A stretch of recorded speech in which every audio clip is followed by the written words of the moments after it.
Everybody, I'm here from EdChanger to present our positive feedback webinar.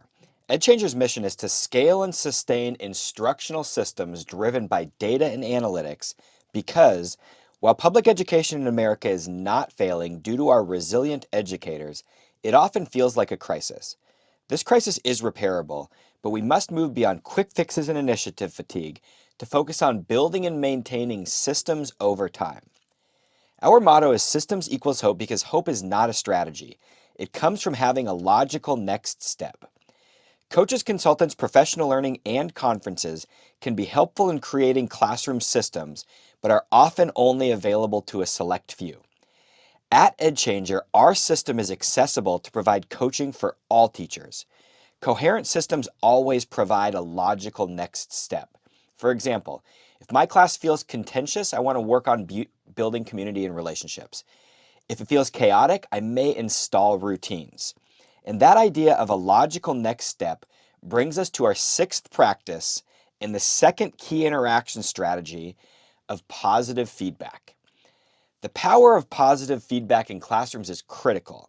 Positive feedback reinforces productive habits, boosts motivation, and strengthens relationships. It signals to students, keep doing that, reinforcing behaviors that support learning and success. It also builds motivation and connection. Recognizing effort and achievement fosters a sense of belonging and strengthens student-to-teacher relationships. And I also suggest encouraging peer feedback. Students giving and receiving compliments benefits both parties and builds a supportive learning environment. And also focus on effort, behavior, and growth, ensuring all students feel valued by acknowledging more than just performance or behavior. How to use positive feedback in a classroom begins by aiming for that 4-to-1 ratio. As a side note, I've heard between 3 and 5-to-1 as an optimal ratio of positive to negative interactions in a classroom, but we choose 4-to-1 because it comes from PBIS. It splits the middle of those 3 and 5 numbers, and I've seen that to be an effective ratio in the classroom. And the first tip is to diversify the types of feedback. From tallying types of positive interactions, I often see teachers primarily recognize behavior and performance in the classroom. But to ensure all students receive positive recognition, also acknowledge effort, growth, and character. High achieving students, deep thinkers, or students with great effort and character don't always meet traditional behavior expectations or perform really highly, but they should receive positive reinforcement as well. And then a rule I would always make is to make positive feedback routine and meaningful. So one thing that you could do is greet students at the door with a simple positive interaction daily.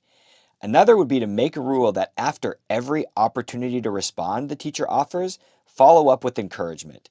Even if the student answers a question incorrectly, "I love that you took a risk with your answer" is always appropriate.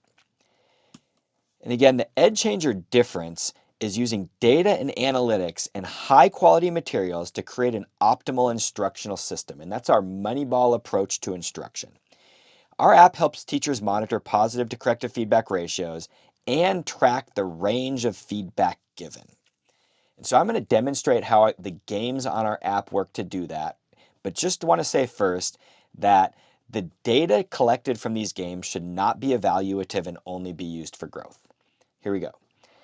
Again, you're going to start by logging into our app as always, choosing positive feedback. And as always, there's going to be an instructions tab here that tells you what you need to know to play this game.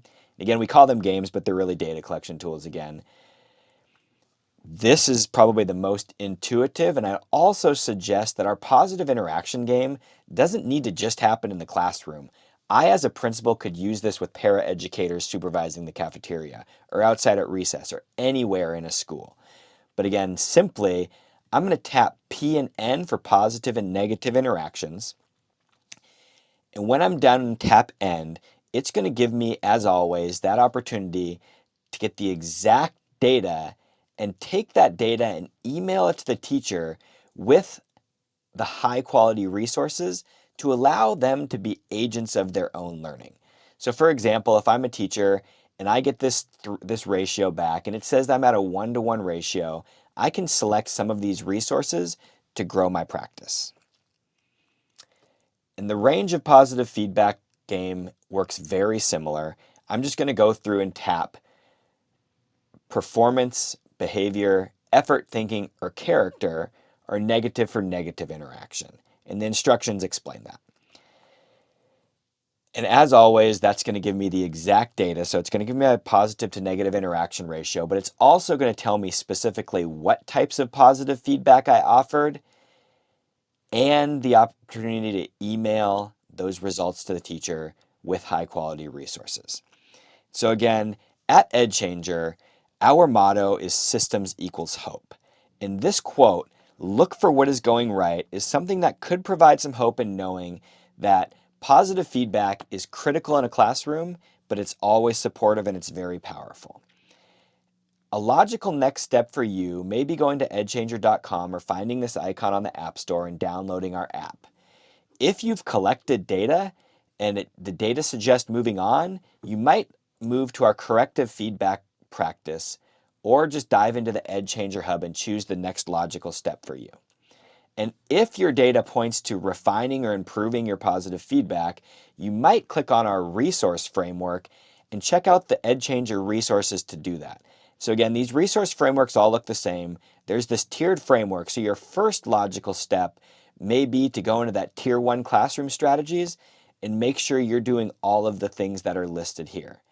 A second logical next step may be to support individual students with some of our targeted support strategies, or just looking at our positive feedback resources. So for example, I could open our types of positive feedback document, read the different types and the tips for positive feedback, and try to implement those things in my classroom. And again, our resource framework always also includes a paper monitoring form if you don't have access to our app and a description of the practice. And so again, at EdChanger, our goal is to provide this sustainable system for educators because all educators deserve great coaching that treats teachers as the experts of their classroom and makes them agents of their own learning. This Moneyball process allows teachers to look at their data, our resources, and make decisions as to how their students would best respond to a change in practices. And so for less than $3.50 a month, you have access to all of those resources for all of our practices and all of the games on our app. But my final thought is always, at EdChanger, we believe educators are the backbone of our society. Thank you for your dedication to our students and communities. We appreciate you. And then citations, really quickly, again, we take that 4-to-1 ratio directly from PBIS. I can't say enough about this organization. It's a wonderful organization, and a specific shout out to Northwest PBIS. I go to their conference most years. Great conference. There's so many resources, not just for classroom systems, but for building systems. Thank you so much for everything you do. And then also the 2 Moneyball citations, as always. We like to say that Moneyball approach because of the data analytics idea, but these are great movies and a great book, so thank you so much for that.